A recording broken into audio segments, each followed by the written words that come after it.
Udah on. On. Salam hormat saya kepada teman-teman netizen yang merupakan penggemar, pecinta, dan juga penggila olahraga sepak bola, dan juga yang merupakan viewers, subscribers, dan juga supporters dari channel YouTube Bola Bung Binder. Berkat support kalian, channel YouTube Triple B ini mengalami kemajuan yang pesat. Dan juga begitu banyak counter analisa yang kalian berikan yang saya menilainya berkualitas. Bahkan kalian juga bisa membaca jalannya pertandingan. Saya sampai saat ini belum ada membaca counter analisa. Saya fokus pada counter analisa yang berat sebelah. Ketika saya ada membahas sebuah pertandingan dan ketika ada salah satu dari kalian yang memberikan counter analisa. Well done. Saya ucapkan selamat bahwa kalian juga memiliki sudut pandang yang fair, yang adil, dan juga tentunya objektif. Ini yang saya suka. Jadi kita mengandalkan akal sehat kita. Jadi pada saat saya baca, saya juga senang. Ya kan? Bahwa begitu banyak viewers dari channel YouTube Bola Bung Binder ini yang berkelas. Jadi kita cari kelas, jangan cari level. Level itu bisa di atas, bisa di tengah, bisa di bawah. Tapi ketika kita mulai main di kelas, ya kita harus berada di kelas kita tersendiri. Ya. Jadi saya sangat menghargai segala bentuk interaksi yang teman-teman lakukan di channel YouTube Bola Bung Binder. Dan di video kedua saya hari ini, saya ingin membahas tentang AC Milan. Ada beberapa komentar yang teman-teman berikan di kolom komentar di beberapa video yang saya upload tentang AC Milan. Kenapa bahasnya AC Milan terus? Jujur, karena saya nontonnya pertandingan AC Milan. Saya tertarik dengan AC Milan karena seperti yang pernah saya jelaskan di beberapa video saya sebelumnya, klub ini berinvestasi di talenta-talenta para pemain muda. Yang sebelumnya tentu tidak kita kenal. Tapi sekarang kita mulai kenal. Sekarang kita mulai bisa melihat sepak terjang mereka. Bahkan sekarang kita mulai mengidolai tentunya salah satu dari mereka. Saya punya satu idola saya nih di AC Milan. Pemain muda, tapi saya nggak tahu nih nanti bisa konsisten atau enggak, kan namanya masih muda. Nanti akan saya sebut namanya. Dan tahun yang luar biasa bagi AC Milan karena menurut catatan saya bahwa AC Milan belum terkalahkan dalam 26 pertandingan terakhir Serie A.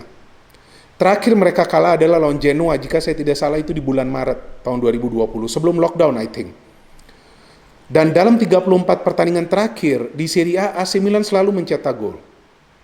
Dan rekor terbaru, AC Milan merupakan satu-satunya klub dari 5 Liga top Eropa yang belum terkalahkan. Ini kan luar biasa, ini bukan sesuatu yang biasa-biasa saja. Ya, ini patut dibanggakan oleh para Milanisti. Wajar jika kalian bangga, wajar jika saya melihat akun-akun sosial media AC Milan ini rame. Gak masalah, sudah lama raksasa ini tertidur. Saatnya sekarang untuk bangkit, tapi lagi-lagi, ini hanya saran saya. Jangan overconfidence dulu, this is just a start. Kalau Milan bisa finish di top 4, sudah bagus. Itu sudah namanya keberhasilan dari Pioli. Dan saya sejak awal membuat konten AC Milan, teman-teman silakan lihat konten-konten saya tentang AC Milan. Dari musim lalu, saya selalu mengatakan bahwa AC Milan punya harapan besar menjadi tim yang solid di masa depan. Saya selalu konsisten bahwa Pioli perlu dipertahankan. Selain itu juga, saya menegaskan bahwa Zlatan Ibrahimovic ini pengaruhnya tidak 100% secara teknis. Pengaruhnya ini non-teknis karena perlu membangkitkan mental bertanding para pemain Milan. Kalau semangat ya pastilah mereka semangat. Mental bertanding perlu membentuk mental juara, perlu membentuk mental yang kuat, mental pantang menyerah. Itu berhasil dilakukan Zlatan karena ia memberikan contoh sebagai pemain yang senior. Saya tidak tahu tuh udah masuk usia 40 tahun atau belum ya Zlatan ya. Saya lupa. Ya pokoknya mendekati usia 40 tahun kali atau sudah. Nah, tapi usia yang sudah begitu senior, ia masih bisa perform. Dan saya tidak sepakat dengan mereka yang mengatakan bahwa iya karena Serie A tidak kompetitif. Dari mana tidak kompetitifnya, Pak? Ada 20 tim. Ya kan setiap pertandingan tuh 90 menit, bukan 45 menit. Jadi sama beratnya bagi pemain yang usianya juga sudah senior. Ya bahwasannya pemain-pemain senior ini bermain di klub-klub yang besar, ya itu juga memudahkan mereka. Ya kan? Pemain-pemain senior yang tadinya bermain tentu di Liga Inggris atau juga di Liga Spanyol. Tapi kan bahwasannya mereka bisa perform bukan berarti mereka bermain tanpa bantuan rekan-rekan yang lain. Jadi rekan-rekan yang lain juga support. Jadi saya kira kita perlu menghilangkan pemikiran seperti itu. Dan terbukti Serie A musim ini lebih ketat persaingannya. Kair tidak bermain. Okay, there is problem in the defense, but it's still handling well. Masih bisa diatasin. beberapa serangan dari para pemain tim lawan. Yang sulit ini kan hanya dari situasi set piece. Nah ini saja yang perlu saya kira dibenahin. Di game ini kan juga lihat beberapa sepak pojok, free kick dari Lazio menyulitkan para pemain di defense AC Milan. Tapi selain itu saya kira dari cara bermain, akurasi passing, ketenangan para pemain, ya, di saat mereka berada dalam pressure mereka tidak panik. Nah ini sudah ada hal-hal yang positif yang bisa kita cermati. Oke, sekarang kita berbicara tentang pertandingan, bahwa yang menarik dari Pioli bahwa ia tidak ingin banyak melakukan perubahan di line up, kecuali memang pada game ini ada beberapa pemain yang cedera, tapi beruntung Rebic bisa kembali bermain. Jadi Tonali juga bisa kembali bermain. Calabria, Kalulu, Romagnoli, Theo Hernandez, this is one of the best player, Theo Hernandez from Madrid, ya jangan lupa. Gianluigi Donnarumma, Tonali, Krunic, okay, he's not bad in this game, lumayan dia melakukan recovery bola walaupun keras permainannya, dapat kartu kuning. Salamakers, okay lah dia biasa, tapi saya kira tidak mengecewakan dan Pioli selalu saja bisa menggantikan Salamakers dengan Castillejo atau Castillejo dengan Salamakers jika mereka memang tidak perform ya. Atau juga bisa juga ia memainkan Jens Peter Hauge, tapi kali ini Jens Peter Hauge menggantikan Leao. Kemudian di depan ada Leao, jangan lupa Calhanoglu, ini pemain yang memang Zlatan pernah katakan bisa menjadi pemain hebat di masa depan dan sekarang kita lihat performanya luar biasa bagi AC Milan. Lazio, this is a good team, oke, tapi entah mengapa di musim ini mereka performanya belum stabil. Saya kira karena mereka fully concentrate di Liga Champions. Musim lalu kita tahu tim ini berada di peringkat nomor 4. Immobile ya adalah goal scorer atau menurut saya goal machine, selalu mencetak gol. Di musim ini dari 13 pertandingan dia sudah mencetak 12 gol sebelum game lawan AC Milan. Jadi pemain ini memang sangat berbahaya teman-teman. Immobile, kemudian Korea ini gerak-geriknya berbahaya. Marusic, Luis Alberto, ya, kemudian Savic, Lazzari, Radu, Filipe, Petric. Nah, ini yang berbahaya bagi Lazio ketika mereka bermain dengan 3 center back. Ya, tentu akan sangat berbahaya menghadapi AC Milan yang mengandalkan permainan dari kedua sektor flank atau kedua sektor sayap, dari fullback mereka dan juga dari para pemain yang bermain di posisi wing atau penyerang sayap lah. Kan kita tahu ada 3 gelandang serang, di belakang 1 striker di formasi 4-2-3-1 Milan. Di pertandingan ini sama seperti di pertandingan lawan Sassuolo, AC Milan juga mengambil inisiatif untuk menyerang lebih awal, mencoba mencetak gol lebih awal. Dan akhirnya mereka berhasil untuk mencetak gol melalui Rebic, walaupun sebelumnya juga Rebic kita lihat mencoba untuk memberikan tekanan ke para pemain Lazio di defense. Bukan berarti Lazio juga tidak membangun serangan. Mereka mencoba untuk menekan Milan juga di menit-menit awal. Cuma saya perhatikan terlalu lama menguasai bola di tengah. Ya, antara Savic, Luis Alberto dan juga Escalante, mereka terlalu lama untuk melakukan passing di tengah, mencoba untuk membangun sebuah serangan yang terorganisir, baru memberikan bola ke Luis Alberto, ada juga ke Immobile, di mana kita tahu Korea adalah pemain yang biasa melakukan pergerakan tanpa bola.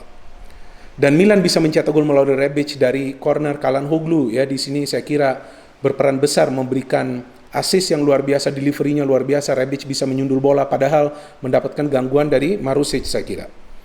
And then of course Lazio tetap menekan, mereka coba mencetak gol melalui Korea, tapi ya kita lihat gerak-gerik para pemain Milan di lini tengah ini mobile dan juga sporadis.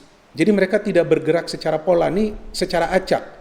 Kapan Rebic yang menekan, kapan Salamakers, kapan Calhanoglu, Leo bisa tiba-tiba melakukan pergerakan tanpa bola. Jadi ini memusingkan para pemain Lazio dengan 3 center back. Nah ini yang saya bilang bahaya 3 center back ini.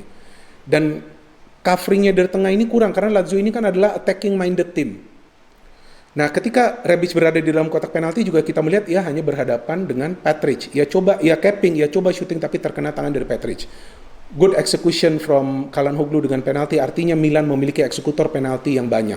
Selain juga Ibrahimovic, Kessie, dan sekarang ya kita tahu lah Calhanoglu juga bisa mencetak gol dari penalti. Saya memang sudah tahu nih Lazio nih pasti akan coba cepat mencetak gol. Karena kalau terlalu lama akan lebih sulit seperti Sassuolo kan. Dan Milan bermain sedikit nih untuk menutup daerah di tengah dan juga di belakang. Karena Theo dan juga Calabria sudah tidak mau naik, sudah tidak mau maju. Bagus, ini adalah tactical game plan. Jadi bukan berarti Milan tidak bisa bermain. Mereka harus bermain rapat dan bertahan dulu di belakang nih. Apalagi Lazio kemampuannya kan tentu lebih bagus daripada Sassuolo. Immobile ingat, Luis Alberto, Korea. Ternyata dari set piece lagi Milan kan kesulitan. Itu sebetulnya sentuhan yang biasa saja dari Kalulu, tapi ya dianggap menghalangi Korea. Immobile mengambil penalti bagus, sudah di save, tapi sayang reaksi ya dari para pemain Milan lainnya sedikit terlambat dan Luis Alberto bisa mencetak gol. Lazio memang tinggal menunggu waktu saja tuh saya melihat mencetak gol. Karena serangan-serangan mereka ini tajam teman-teman, tapi teman-teman juga perhatikan bahwa mereka tidak selalu bisa melakukan gerakan-gerakan individual untuk melewati antara Kalulu atau juga Romagnoli. Akhirnya mereka harus bermain umpan-umpan silang. Nah, yang pintarnya di sini kita melihat pada saat memang ada umpan silang diberikan kepada Immobile oleh Savic, ya di sana kita lihat kepintaran juga dari Immobile yang banyak mendapatkan peluang dari game ini, hanya first time shot bisa membobol gawang dari Donnarumma. Dan saya kira itu bukan salah Kalulu ya. Ya coba untuk menutup ruang tembak atau ruang shooting dari Immobile. Tapi inilah hebatnya Milan, saya melihat bahwa mereka tidak menyerah. Ada beberapa pergantian dilakukan oleh Pioli. Jens Peter Hauge masuk, ada banyak pilihan. Ya kan? Kemudian Dalot masuk untuk menggantikan Calabria. Dan akhirnya Milan bisa mencetak gol, the winning goal, yang saya justru tidak menyangka lagi-lagi dari corner dan lagi-lagi yang memberikan umpan adalah Calhanoglu. Saya kira Calhanoglu adalah jenderal permainan untuk menyerang bagi AC Milan. Ia adalah otak serangan bagi AC Milan dan ia adalah pemain yang cerdas, cerdik, dan juga pintar. Ya, ia bisa memberikan crossing lagi yang begitu akurat dan Theo Hernandez, pemain ini memang lagi on fire. Sepertinya ia ingin membuktikan kepada pelatih tim nasional Prancis bahwa ia perlu dipanggil. Dan akhirnya ia bisa mencetak the winning goal dengan kepalanya. Pemain ini berkali-kali bisa mencetak gol. Tapi poinnya dari game ini bahwa fighting spirit para pemain Milan luar biasa. Banyak pemain pilar tidak bermain tapi mereka bisa menang. Ya, mereka dalam posisi tertekan, mereka tidak panik. Mereka menghadapi gelombang serangan dari Lazio. Bisa saja Lazio unggul di game ini, tapi mereka tetap waspada. Defense tidak 100% bagus. Masih ada kekurangan. Tapi bagi saya, tadi kan saya bilang ada salah satu pemain idola saya yang masih muda di AC Milan. Bagi saya pemain tersebut adalah Kalulu. Ya, saya yakin bahwa teman-teman mungkin banyak yang juga tidak sepakat sama saya. Tapi saya suka pemain ini Kalulu. Saya melihat bahwa pemain ini masih bisa berkembang. Usianya juga masih muda, 20 tahun. Ya fisiknya juga, postur tubuhnya juga ini ideal sebagai center back. Ya tinggal bagaimana sekarang ia bisa berkomunikasi lebih bagus lagi aja dengan Romagnoli atau pemain lain nanti ketika ia diduetkan di defense. Ya kita lihat ia juga perlu lebih cerdas lagi untuk bisa mengawasi trik-trik dari para pemain tim lawan agar ia tidak melakukan pelanggaran yang sebetulnya tidak perlu atau tidak sengaja melakukan sentuhan atau juga gerakan yang agresif di dalam kotak penalti. Saya ucapkan selamat kepada para pendukung AC Milan yang tentunya ya merayakan peringkat nomor 1 untuk sementara ini. Ya, tapi seperti yang saya sudah tegaskan dalam beberapa video saya sebelumnya, silakan berbahagia karena memang kemajuan yang luar biasa pesat dari AC Milan dengan hanya mengandalkan mayoritas pemain-pemain muda. Tapi musim masih panjang.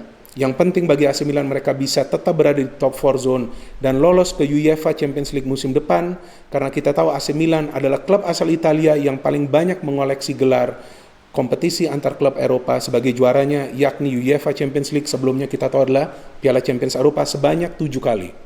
So we wait for the next games of Milan starting next year, tapi paling tidak Milan membuktikan bahwa semua pemain mereka adalah pemain-pemain bintang. Terima kasih banyak telah menonton dan mendengarkan analisa saya di video ini. No hate, only football. Salam sepak bola.